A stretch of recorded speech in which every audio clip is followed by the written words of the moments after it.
toda aquella persona que no puede ejercer una vida política normal, como se esperaría que pudiera hacerlo en un país democrático, yo creo que toda esa persona va a tener una perspectiva de la legitimidad de ese gobierno muy distinta a la que puede tener un funcionario de la Unión Europea.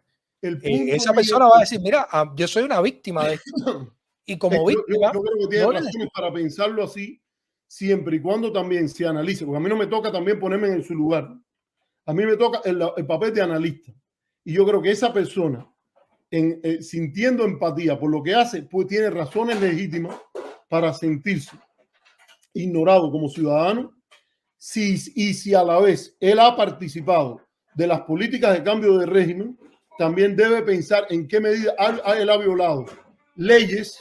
Eso no es una violación de derechos, se trataría de violación de leyes por él y normas que son consideradas ilegales en la mayoría de los países del mundo, para decirlo con claridad, y que no son solo tomar un arma contra el gobierno.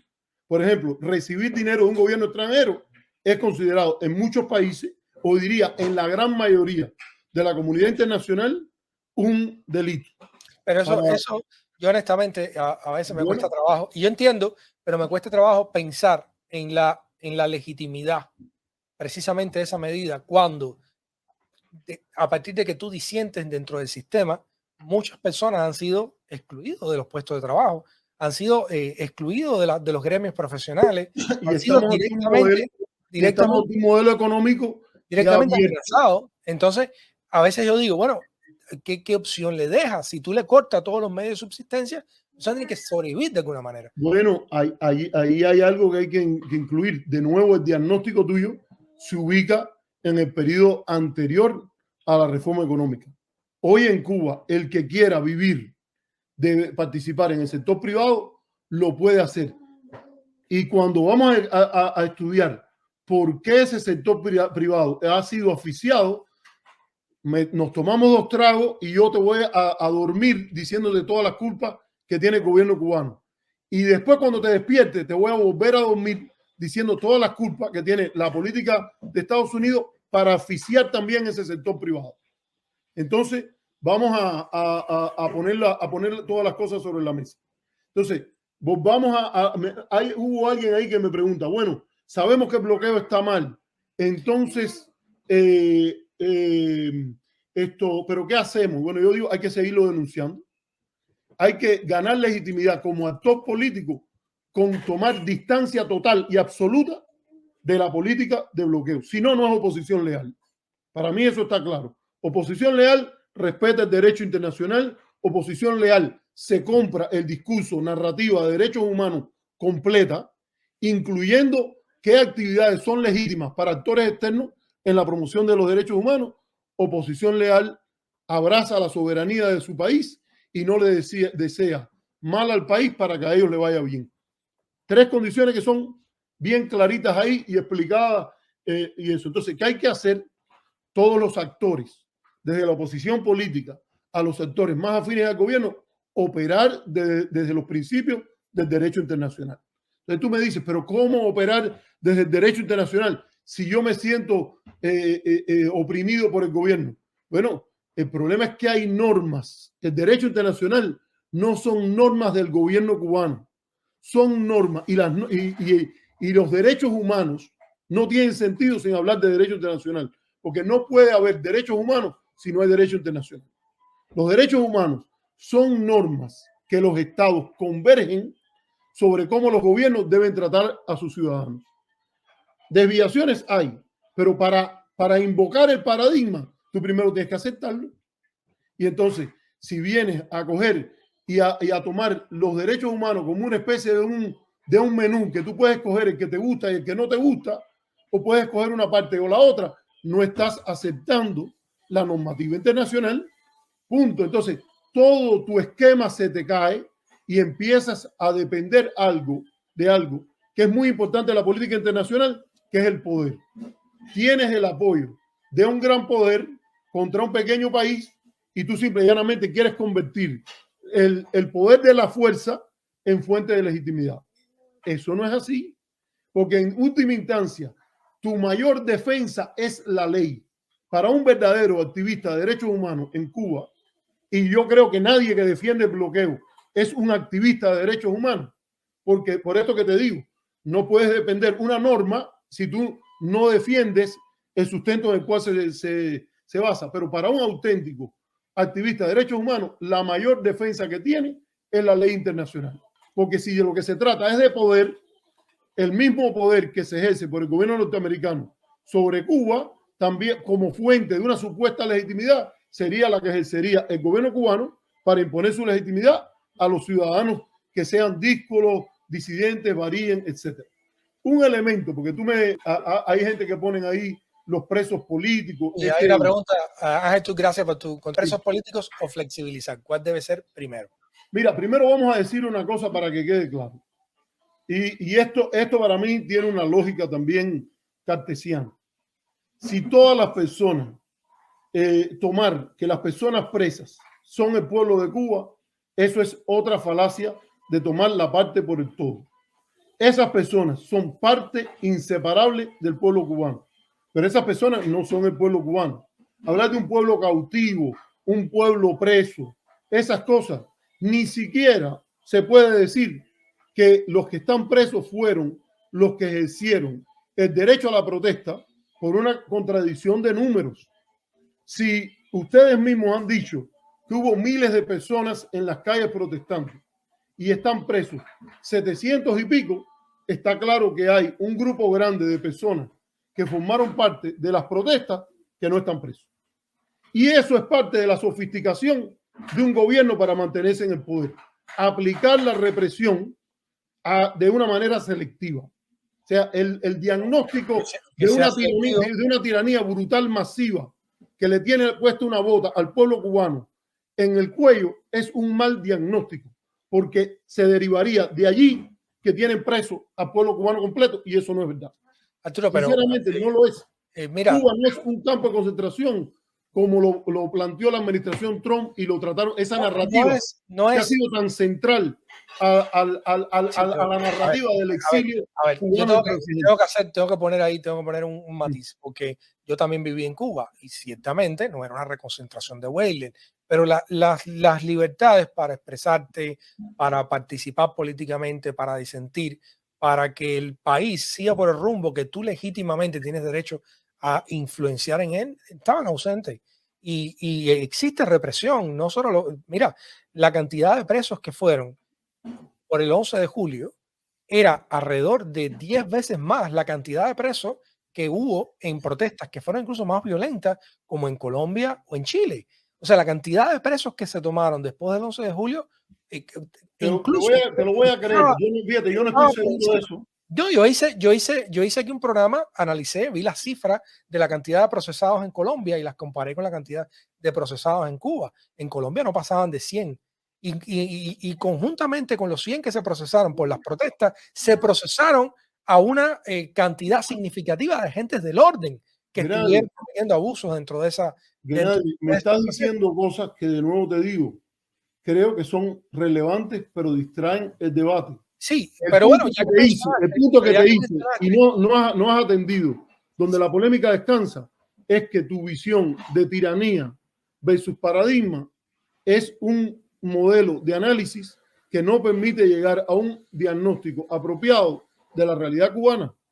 Y precisamente porque hay sector privado, porque hay libertades religiosas que son importantes, porque hay un derecho a la educación que es importantísimo en la creación de conciencia, con sus matices y dificultades, pero no lo vamos a discutir ahora. Pero Arturo, en realidad, vamos a verlo desde un punto de vista, en realidad son casi que concesiones que hace el Estado. ¿En qué sentido?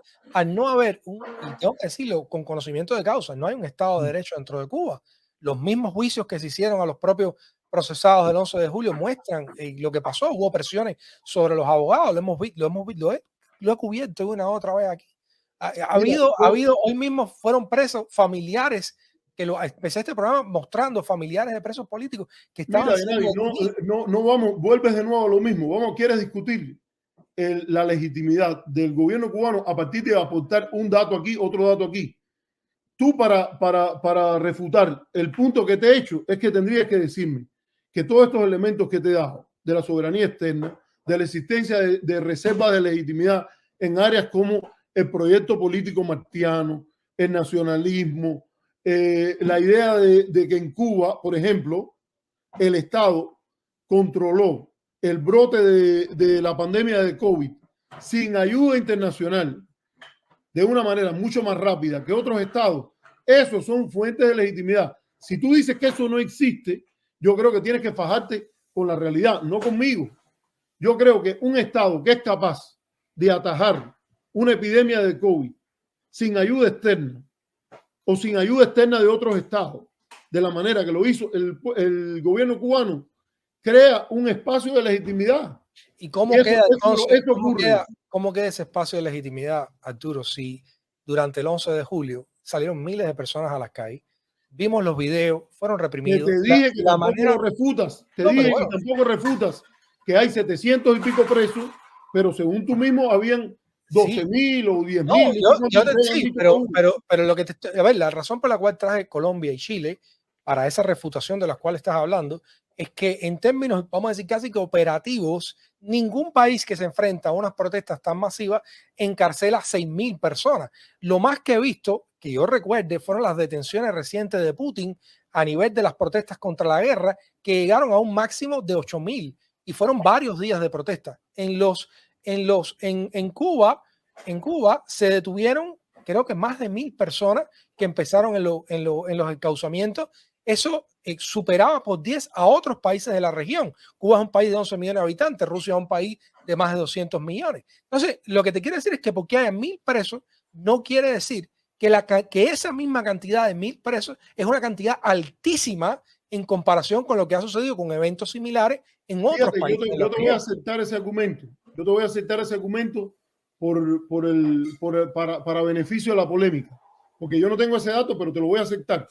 Aún así, el diagnóstico de lo que es Cuba no justifica una política de aislamiento y hostilidad de la manera que está planteada, que busca es una guerra económica contra un pueblo completo.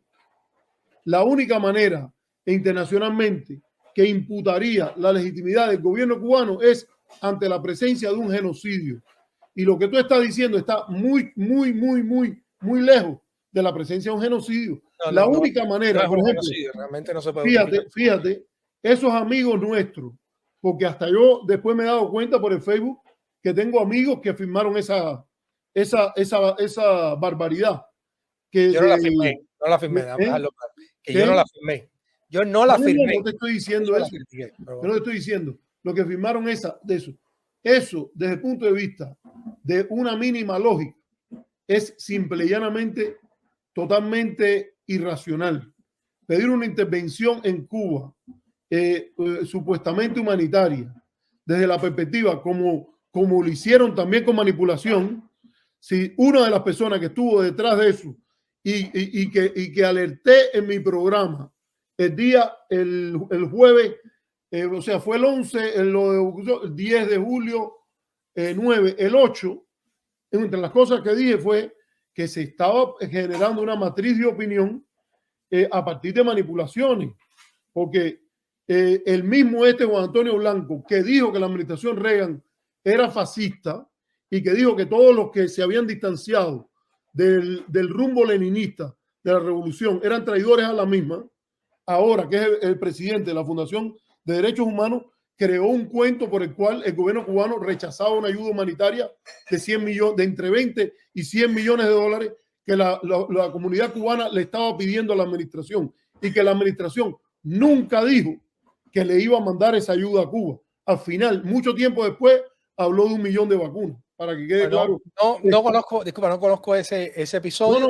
De que hubo manipulación, de los SOS Cuba que hubo manipulado. Sí, le quiero. La próxima estuvo también metido en eso. A mí no me cabe ninguna duda. Yo vi muchos amigos que no tengo ninguna razón para pensar que están trabajando coordinados con nadie utilizando el hashtag SOS Cuba. O sea, creían que de verdad era algo que se debía presentar. Sí quiero decir que Juan Antonio Blanco, si escucha este programa, tiene derecho a réplica. Si quiere venir. Claro que tiene derecho a réplica. Yo lo que estoy diciendo es verdad. O sea, si él quiere, para hablarlo claro aquí, y esto no invalida su argumento, si él dijera la verdad, cuando él dice que la administración Biden estaba dispuesta a darle 100 millones de dólares a Cuba, primero que Haití, que lo demuestre. porque si van a instrumentar con algún mínimo de coherencia una intervención humanitaria para salvar vidas, que es el objetivo de cualquier intervención humanitaria, tiene que ser acorde al derecho internacional y en una situación humanitaria extrema. Y en medio de la pandemia de COVID, no es cierto que la situación cubana, incluso con los desbordes en Matanza, era una situación extrema comparada con la de los otros países. Eso es una realidad. Tampoco es para cuestionarlo. Bueno, vamos a leer algunos comentarios. Esta es otra persona, por ejemplo, que vive en su propio universo. El gobierno talibán fue reconocido por Pakistán y creo por Arabia Saudita. No sabe, sinceramente, lo que le pasa es que no. Pero es que dice, la legitimidad internacional sí, hasta los talibanes son reconocidos. Lo importante es la interna, que no la tiene. Lo más elemental es quién eligió a ese gobierno. Está diciendo, bueno, si vamos a focalizarnos en la legitimidad externa, ¿no? Internacional, hay países tan terribles, puedo decirlo, como el régimen talibán, que acá ha sido reconocido. Entonces, ¿Por quién, Gennady? ¿Por quién? El régimen talibán era reconocido nada más por Pakistán y por Arabia Saudita. Hasta Taiwán tenía más reconocimiento internacional que el régimen talibán. Eso, hay una diferencia entre estatidad y reconocimiento internacional. Pero eso se los digo sinceramente. Tienen que salir de su propio universo. Y yo creo que hay la responsabilidad de programas como este de hacerle a la gente entender que al aldeano vanidoso que el mundo no es su aldea. Bueno, aquí Arturo, si algo tiene bueno este espacio es que yo dialogo con todo el mundo. Que vengan, que se expresen. Yo creo que aquí tú has tenido la oportunidad. Te lo agradezco. Más acá allá, pero no. Te lo agradezco, pero no todas las opiniones son iguales. Hay opiniones que dicen una cosa, que cuando tú dices que un país que está reconocido por dos países es un gobierno reconocido internacionalmente, eso simple y llanamente no es verdad. No es verdad. Seguimos. Dice por acá James Ward, dice, ¿cuál es el pueblo cubano entonces? ¿El que viene por el río Bravo? Claro que ese es parte del pueblo cubano, importantísimo. El que viene por el río Bravo y el que vive en Cuba y el que vive en la diáspora. Todo eso es parte del pueblo cubano. Bueno, Pedro está activo y dice, yo estoy en contra del bloqueo, pero puedo ir a mira, estoy a punto de apoyar el embargo. Lamentablemente, entonces estabas en contra del bloqueo porque estabas desinformado, porque si estabas en contra del bloqueo porque consideras que Cuba tiene la misma legitimidad que el talibán, estás desinformado. Eso es así. Logramos. Yo no voy a hacer un sacrificio de la realidad para tratar de convencerte. Dice por acá Raikun, Arturo, apoyamos el bloqueo contra Sudáfrica. Otro mito más. El régimen de Sudáfrica era considerado ilegítimo por la mayoría de la comunidad internacional. Mira las tendencias para que veas la cantidad de países que rompen relaciones con Sudáfrica antes de la adopción de las sanciones. Mira cómo hasta el presidente Reagan, que se oponía a las sanciones, incluso Jesse Helms, que fue el aliado cariñoso, querido, compañero de ustedes o de las personas que abogaban por la política de bloqueo, se quedaron aislados porque en los propios Estados Unidos fue imposible defender una relación normal con el régimen de la apartheid. Entonces, no tiene nada que ver, pero además, si quieren hablar de sanciones de Sudáfrica al estilo de Cuba, empiecen a pensar que lo que hubo fue un código por el cual se consideró inapropiado quedarse en hoteles donde se aplicaba la segregación, invertir en sectores donde no era posible practicar el contrato de la población negra. Entonces, no tiene nada que ver con el bloqueo que hay en Cuba. El bloqueo que hay contra Cuba es científicamente, en la realidad, muy distinto y más brutal que el aplicado contra Sudáfrica. Si mañana ustedes se llenarían de valor y de un poco de conciencia, llevarían esa metáfora un poquitico más cerca. Libertad de viajar a Cuba, porque a Sudáfrica se podía viajar. Inversión en Cuba permitida, porque si la inversión se produce en determinadas condiciones que no impliquen una violación de derechos humanos, permitida. Comercio de medicinas, no, fíjate, no es que te vendan pollo para que no vengan con la falacia absurda de que no hay bloqueo porque hay pollo allí. Para que quede claro. Entonces, que no, es comercio, debe haber comercio entre Cuba con los países que quiera, como lo tenía Sudáfrica. Entonces, por favor, suelten la botella, para decirlo de alguna manera, suelten la botella y dejen de estar en el mundo ese propio en el que ustedes están. Y lamento decirlo, porque es una realidad. Dice, entonces, volvamos al tema donde estábamos, porque ya no me quiero distraer más. ¿Cuál sería el argumento a decirle a esas personas? Mira, si eres cubano, ubícate en la situación real. Hay una guerra económica contra tu pueblo. Tú, que nadie te has pasado la vida diciendo varias veces que no es una guerra contra el pueblo, que es una guerra contra la élite. Te pregunto a ti, ¿cuál es el mecanismo por el cual quieren sacar a esa élite? Explícamelo. ¿Tú crees que son las sanciones contra el jefe de la policía? No, dime. Vaya, vamos a contestarlo ahí. A ver, yo creo... Me permito hacerte una pregunta. ¿Cuál es el mecanismo por el cual quieren sacar a esa élite que tú denuncias? Te voy a dar la respuesta. Yo, honestamente, lo que he aprendido de esto, ¿no? Porque yo soy de la opinión, repito una vez más, yo soy de la opinión de que hay que cambiar la política de Estados Unidos hacia Cuba de manera que apoye la articulación social, porque es lo único que va a servir de contrapeso contra el poder del Estado. Si tú aíslas, bueno, tienes otra Norcorea en el Caribe ahí, seguiremos toda la vida aquí. Mi pregunta no fue ahora, porque era contraproducente. Sí, ahora voy a ponerme ¿cuál es la moralidad? ¿Cuál es la moralidad de una política que se centra en crear caos, desesperación, voy a ponerme en el lugar del otro, en el pueblo de Cuba para que se oponga al gobierno? Voy a ponerme en el lugar del otro. Mira, hay un grupo de cubanos que son los que apoyan esta política que han sido excluidos de su participación en la vida política nacional. Es pero como me estás desviando, me estás distrayendo el debate. Pero no. Moralmente, hay una moral común republicana. Pero yo necesito, permiso, pero yo necesito. Pero es que tú me estás diciendo que porque ellos fueron excluidos, van a partir de una moral propia. No hay una moral propia aquí, hay una moral social. Hay una doctrina de derechos humanos que no permite quitarle el derecho a la comida, el derecho a la salud, el derecho a esa moral. No es una cosa de discusión. Bueno, Arturo, no sé por qué tú me vienes a decir ahora la experiencia que ellos han vivido. Porque para poder responderte por qué una persona toma una posición, tú tienes que saber de dónde viene. No, yo no te pregunté eso. Yo no quiero saber por qué eso. Yo te quiero preguntar. A ver, ¿qué es donde la polémica descansa? Si la postura que ellos tienen es moral o no. Y esa es la que no me contesta. Bueno, yo te diría, tan moral como el que ha sido golpeado que va a devolver el golpe. Eso se llama, en lógica, la falacia tú también. Eso es una falacia típica de lógica, Gennady, que es, yo estoy haciendo una cosa mal hecha, yo te la planteo, te digo que es amoral y entonces tu respuesta es, no, yo lo hago, pero el gobierno cubano también. Es una falacia. Pero busca donde la polémica descansa y responde sobre sus méritos. En una lógica. ¿Se trata de una postura moral o no? En una lógica de guerra, y en una lógica de imposición, donde un gobierno ha decidido imponerse sobre un grupo de gente, ese grupo de gente ha decidido imponerse sobre el gobierno. Entonces, podemos discutir la moralidad. Una postura amoral o inmoral, no, ni siquiera una postura moral, una postura inmoral. ¿Qué te puedo decir? Pero no es mi criterio, yo te pregunto, si es inmoral o no lo es.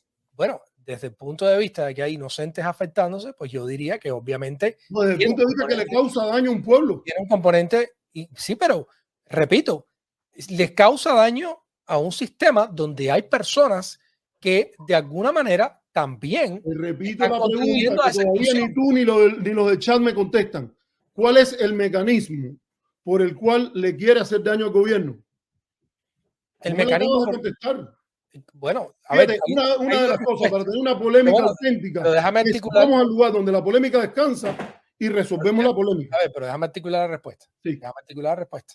Por un lado, hay gente que dice que es un mecanismo de contención muy parecido al que usó los Estados Unidos con Rusia durante la Guerra Fría. Muy bien, no lo tumbo, pero es la lógica, Arturo. Obviamente hay diferencias. Pero no lo tumbo, espera, porque no lo tumbo, pero impido que crezca. Ok, te pregunto, porque de nuevo, en este caso hay que estudiar a los que hablaron del programa de la contención. el propio George Kennan criticó muchas de las ideas de la aplicación de su propio programa, del propia idea de la contención en los 50. Y decía, por ejemplo, cuando no estaban dando pasaporte para ir a la Unión Soviética, el propio George Kennan dijo, eso no fue lo que yo planteé. O sea, atacar al sistema soviético comiéndose los valores libertarios de los Estados Unidos, hasta el propio arquitecto de la contención dijo que eso es inmoral. Pero vamos allá, más allá de eso. Cuando ese programa incluyó que la Unión Soviética chillara por hambre para que tumbara al gobierno, solo en los primeros años de ese periodo. No hubo 60 años del tipo de guerra económica brutal que ha habido contra Cuba. Yo no sé por qué es tan difícil criticar el mecanismo de causalidad usado para remover al gobierno cubano, que viola el principio de derecho internacional humanitario y de derechos humanos, que es no causar daño. Entonces, no hay comercio humanitario, no hay nada de eso. Es difícil pedirle a la víctima que se niegue por lo menos a responder en igual intensidad o en intensidad proporcional a su victimario. Si el cubano siente te digo, vuelves a la falacia de tú también. Yo he sido víctima y entonces tengo derecho a reaccionar, y porque el gobierno me hizo algo mal a mí, yo para lograr mi objetivo puedo coger y sacrificar y causarle daño al pueblo de Cuba entero y apoyo una guerra económica contra el país de origen. Si tú les preguntas a muchas de estas personas que apoyan esta política, ellos consideran que ciertamente hay un daño cuantificable, pero te dirían que no hacerlo causa un daño peor, porque permitiría que el propio régimen que los tiene en esa circunstancia de nuevo te digo, se reprodujera más fácilmente. Esa lógica de medios, de fines, justificando medios, no tiene nada que ver con la moral en la discusión política. No tiene nada que ver. Estás viniendo a comentarme una lógica. Primero me dice que tiene justificación porque el gobierno cubano hace lo mismo. No, el gobierno cubano no se ha planteado provocar una inestabilidad y un caos en Cuba a través del hambre y la desesperación. El gobierno cubano ha aplicado políticas incorrectas, pero no se ha planteado causar hambre y desesperación a su propio pueblo. Ha habido momentos que lo ha causado. Pero yo honestamente, ha habido momentos que lo ha causado. Pero honestamente, Arturo, viendo las condiciones en que está Cuba hoy, viendo el deterioro económico, viendo el deterioro de los derechos civiles y el deterioro también del derecho a la expresión, si no se lo plantearon, vaya, les ha salido sistemáticamente bastante parecido, porque al final la libertad de expresión sigue estando tremendamente limitada dentro de Cuba y la economía sigue estando en mal estado. Mira, yo no voy a intentar más. Yo me conformo con decirle a la audiencia, aquel que quiera entenderlo, que todos sabemos dónde la polémica descansa. Tú no has querido describir el proceso por el cual la guerra contra la élite pasa. Y yo creo que es evidente déjame dejar una cosa clara. Déjame dejar una cosa clara. Yo aquí en este programa, yo invité desde los primeros programas a que si alguien me podía explicar cómo la política de aislamiento iba a traer democracia en Cuba, yo le daba el micrófono. Pero eso es un argumento de instrumental. Sí, pero déjame la parte moral. ¿Cuál es la moral de la política que se está planteando? Tú quieres que yo te dé una respuesta que yo no tengo, porque yo no sé cómo lo va a hacer. Entonces, ahora lo que sí estoy diciendo es que hay un componente. No, esa no fue mi pregunta. Mi pregunta es, ¿qué moralidad? Fíjate, ese es un punto importante en aquellos que nos oponemos al bloqueo. Yo te entiendo. Yo me opongo al bloqueo no solo porque es contraproducente, sino porque es inmoral e ilegal. Yo te entiendo porque es inmoral y tú no quieres atender si lo es o no. Mira, para una polémica genuina hay que ir a donde la polémica nos lleve. Pero yo te respondí, Arturo. Lo que pasa es lo siguiente, y en gran medida esta es una situación donde a veces conceder que toda la moralidad recae de una parte, obviamente está equivocado. Y yo puedo decir, ¿quién ha querido hacer ese cambio? Claro, pero yo puedo decir que en la situación con lo que está pasando en Cuba, vamos a decir, con las limitaciones económicas que tiene, que nosotros contribuyamos a mayores limitaciones económicas. Yo he dicho varias veces, incluso durante la pandemia, que a mí me parecía eso algo criminal, me parecía terrible. O sea, ya. yo estoy. Ya, llegamos al punto, llegamos al punto. Si es criminal, es inmoral. Eso yo le he dicho. Ahora, repito, ¿cómo tú puedes negar que personas en situaciones límite, presionadas hasta el límite, recurran a acciones extremas, desesperadas? No se justifica. Para reclamar. Es que esa es la guerra, tú. No, es que no hay, eso no es ninguna guerra. Si tú vienes a invadirme, pues lógicamente yo puedo, de alguna manera. Mira, ahí entonces encontramos otro lugar donde la polémica descansa. Aquí no hay una guerra del pueblo cubano contra ninguno de esos individuos. No tienen justificación alguna para desearle el mal a su propio pueblo y utilizarlos como meros peldaños para alzarse con el poder, derribando al gobierno actual de Cuba. No tiene justificación moral alguna. Pero, a ver, yo te voy a decir algo. Yo pienso. Entonces, mira, la primera que hemos coincidido tú y yo es que es contraproducente. La segunda que hemos coincidido es que es inmoral. Pero y la más fácil es la ilegal. Pero repito, yo puedo coincidir en esas cosas, pero tienes que ponerla, lamentablemente, y por eso es que también hacía la pregunta inicial, tengo que ponerla en el contexto de que hay un grupo. Son una familia muy dolida, ¿es verdad? Hay un grupo de víctimas, a los cuales no se les concede nada. No se les concede. Yo no tengo ningún problema. No se les da ningún camino al restablecimiento de esos derechos. Entonces, se les quiere juzgar, además, se les quiere jugar en los peores términos cuando tienen la peor posición dentro de esa dinámica. Es que yo no juzgo, mira, de nadie. Y lo que es peor aún, porque yo sé que esto va a traer otros programas. Y lo que es, lo que es peor aún, lo que es peor todavía, es que no solo no se les concede nada, no solo no tienen cómo reclamar y cómo restablecer esos derechos, no solo se les juzga moralmente por tomar acciones para restablecer esos derechos. No están tomando acciones para restablecer esos derechos. Eso no es verdad. No se les da un camino. Si actúas al margen de la normativa internacional, no estás haciendo nada para restablecer esos derechos. Porque lo que están actuando si algo está claro aquí, es que la política norteamericana hacia Cuba no es una política de derechos humanos. Es una política que usa el lenguaje de derechos humanos como arma para encubrir una política de cambio de régimen impuesto desde fuera, que desde la época del embajador Bonsal vinieron y le tocaron a la puerta a los Estados Unidos y le dijeron: ustedes tienen que resolver este problema de la deriva comunista que está tomando este gobierno. Y cuando el gobierno norteamericano les dijo: vamos a apretar y ustedes apóyennos y sean instrumentos de esa política, se convirtieron en hacerlo. No lo digo yo. El embajador norteamericano Philip Bonsal dice: se le hizo un daño enorme a la oposición cubana al permitirle free ride, venir de viajero libre en nuestra política anticomunista. No lo digo yo. Entonces, ese argumento está allí, mira. Y te dije, tú me preguntas, ¿cuáles son los argumentos para convencer a esas personas?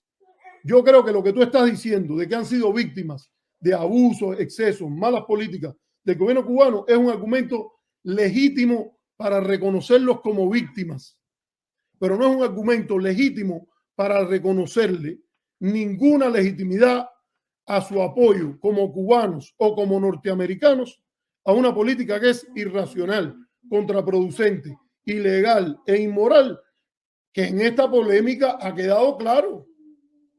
Entonces, yo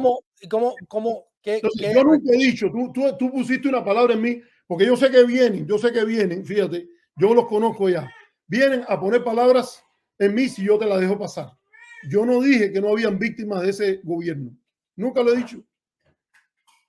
Así, entonces, lo que he dicho es que incluso siendo víctimas, no tienen la autoridad moral ni la legitimidad para apoyar una política que reúne esas características.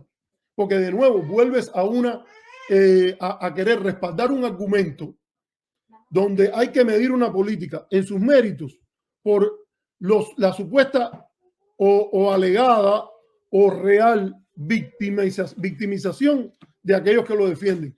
Otra falacia lógica.